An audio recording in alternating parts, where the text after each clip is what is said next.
কুলাঙ্গার পুত্র বাংলাদেশের মানুষের সাথে বেইমানি করা জনাব তারেক রহমানকেও ছুঁড়ে ফেলবে। বিএনপি চেয়ারপারসন ও প্রধানমন্ত্রী তারেক রহমানকে নিয়ে জাতীয় গণতান্ত্রিক পার্টি জাগপার মুখপাত্র রাশেদ প্রধানের অশোভন মন্তব্যকে কেন্দ্র করে উত্তপ্ত হয়ে উঠেছে দেশের রাজনীতি। প্রধানমন্ত্রীকে কটূক্তি করায় রাশেদ প্রধানের ওপর ক্ষোভ ও নিন্দা প্রকাশ করেছেন বিএনপির নেতাকর্মীরা। তার এই আচরণের প্রতিবাদ জানিয়ে অনেকেই তার গ্রেফতারের দাবি জানিয়েছেন এবং রাশেদ প্রধানের বাড়ির সামনে অবস্থান কর্মসূচি পালন করেছেন। এ ঘটনার জেরে দিনভর রাশেদ প্রধানের বাসার সামনে উত্তেজনাকর পরিস্থিতি তৈরি হয়েছে। মোহাম্মদপুরের বাসার সামনে মোতায়েন করা হয়েছে পুলিশ। 17 এপ্রিল শুক্রবার রাজধানীর মোহাম্মদপুরে রাশেদ প্রধানের বাসার সামনে চলমান কর্মসূচির সময় জনি নন্দী নামে তার ব্যক্তিগত সহকারীকে আটক করেছে পুলিশ। প্রধানমন্ত্রী তারেক রহমানকে নিয়ে ধৃষ্টতামূলক বক্তব্য দেওয়ার প্রতিবাদে জাগ্রত তরুণ সমাজের ব্যানারে শাহবাগে রাশেদ প্রধানের পুষ্পোত্তলিকায় গোবর ও জুতা নিক্ষেপ করা হয়েছে। বিকেলে শাহবাগ চত্বরে এই কর্মসূচি শুরু হয়। রূপায়ণ lake castle, welcome to the land of piece.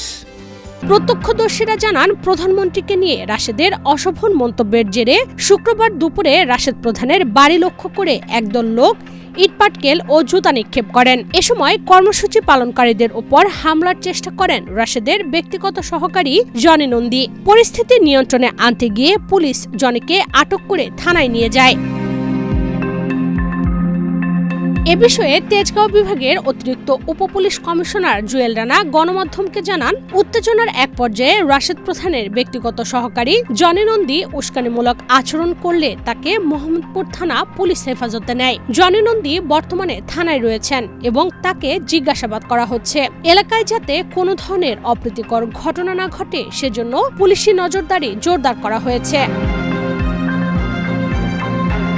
সম্প্রতি একটি অনুষ্ঠানে রাশেদ প্রধান তার বক্তব্যে প্রধানমন্ত্রী তারেক রহমানকে কটূক্তি করেন। এ ঘটনার ভিডিও সামাজিক যোগাযোগ মাধ্যম ফেসবুকে ছড়িয়ে পড়লে বিভিন্ন মহলে সমালোচনা শুরু হয়। একই সঙ্গে অনেকেই তার গ্রেফতারের দাবি জানান। এরই প্রেক্ষিতে আজ দিনভর মোহাম্মদপুরে রাশেদের বাসার সামনে উত্তেজনা বিরাজ করে। যদিও গতকাল রাতে নিজের ফেসবুকে কুলাঙ্গার শব্দ ব্যবহারের ব্যাখ্যা দিয়েছেন রাশেদ প্রধান। এতে তিনি বলেছেন, গতকাল এক বক্তব্যে কুলাঙ্গার শব্দের ব্যবহার নিয়ে সোশ্যাল মিডিয়া তোলপাড়। একটু ব্যাখ্যা দেওয়া প্রয়োজন, তাই দিচ্ছি। আমি নির্বাচনের আগে থেকে আমার বক্তব্যে বলে আসছি, শহীদ প্রেসিডেন্ট জিয়াউর রহমান এবং আপসহীন নেত্রী বেগম খালেদা জিয়ার বিএনপি আর নাই। জনাব তারেক রহমান তার পিতামাতার আদর্শে বর্তমান বিএনপি পরিচালনা করেন না। তিনি পিতামাতার সম্মান নষ্ট করেছেন, তাদের অপমান করেছেন।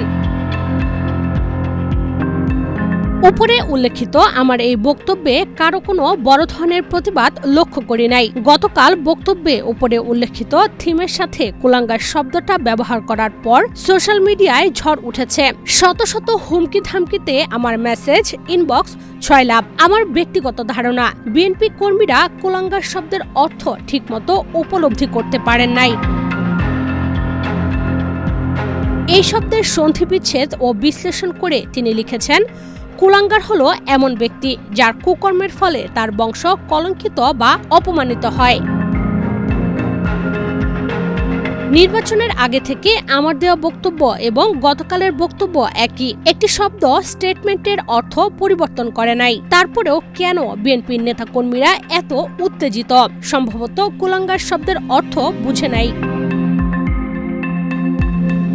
তারপরেও যেহেতু বিএনপি কর্মীরা রাগ করেছেন, তাই কুলাঙ্গার শব্দ ব্যবহার করার জন্য আমি আন্তরিকভাবে দুঃখ প্রকাশ করছি। আর কুলাঙ্গার শব্দ ব্যবহার করব না, কিন্তু অতীত থেকে ব্যবহার করা আমার বক্তব্য পরিবর্তন করতে পারছি না। আমি মনে প্রাণে বিশ্বাস করি তারেক রহমানের নেতৃত্বাধীন বিএনপি শহীদ প্রেসিডেন্ট জিয়াউর রহমান ও দেশনেত্রী বেগম খালেদা জিয়ার আদর্শের বিএনপি নয়, যেটা তিনি নির্বাচনের পরে জুলাইয়ের সাথে বেইমানি করে প্রমাণ করেছেন।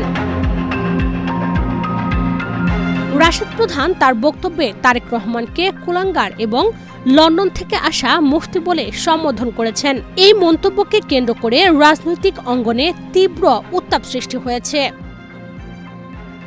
ডেস্ক রিপোর্ট, বাংলাদেশ প্রতিদিন।